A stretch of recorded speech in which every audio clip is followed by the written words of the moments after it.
Commençons par les liens hypertextes qui permettent de naviguer d'une page à une autre. Un lien est appelé en anglais anchor, une ancre, ce qui donne en raccourci la balise A. Il faudra bien sûr, dans tous les cas, indiquer l'adresse web vers laquelle nous voulons diriger le visiteur dans l'attribut href pour hypertexte référence. On peut le diriger vers une autre page de notre site, auquel cas, on laisse la navigation se faire normalement dans le même onglet. L'utilisateur pourra utiliser les boutons précédents et suivants de son navigateur s'il le souhaite. En revanche, si nous le dirigeons vers un site web externe, nous demandons au navigateur de le faire dans un nouvel onglet grâce à l'attribut target pour cible et la valeur blank pour nouvelle fenêtre, sans oublier l'underscore. Nous pouvons aussi bien sûr faire des liens vers des fichiers à télécharger. Pour information, on peut aussi faire des liens internes à la page.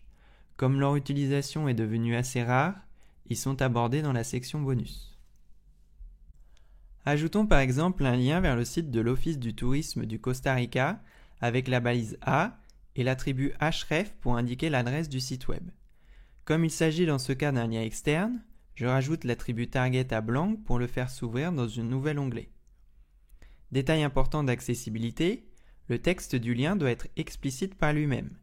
Il faut bannir les liens du genre « cliquez ici » qui, sans contexte visuel, ne permettent pas de savoir de quoi il s'agit. Autre détail important, j'ai transformé ce contenu en contenu cliquable, mais il faut aussi le hiérarchiser. Le travail en HTML est un peu plus subtil que de simplement mettre chaque contenu dans une balise. Cela se verrait clairement si j'ajoutais un texte devant le lien. On se rendrait compte que ce texte est dans le vide, et on mettrait donc un paragraphe pour l'ensemble. Eh bien, ce n'est pas parce que le lien est seul qu'on est dispensé de hiérarchiser l'information. Cela paraît être un détail, mais outre de ne pas être propre en termes de sémantique, on verra bientôt que cela peut aussi créer des soucis en positionnement CSS. Vous pouvez bien sûr tester votre lien dans l'aperçu en direct.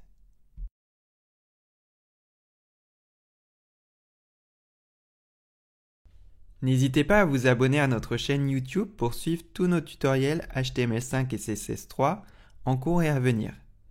Cette vidéo fait partie d'une formation HTML-CSS complète avec des outils méthodologiques pour devenir un intégrateur professionnel et avec un exercice corrigé du cas pratique par excellence, la transformation d'une maquette Photoshop en page HTML-CSS.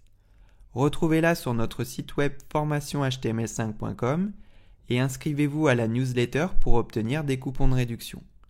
Et pour suivre l'actualité du HTML5 et du CSS3, rendez-vous sur notre compte Twitter @formationhtml5.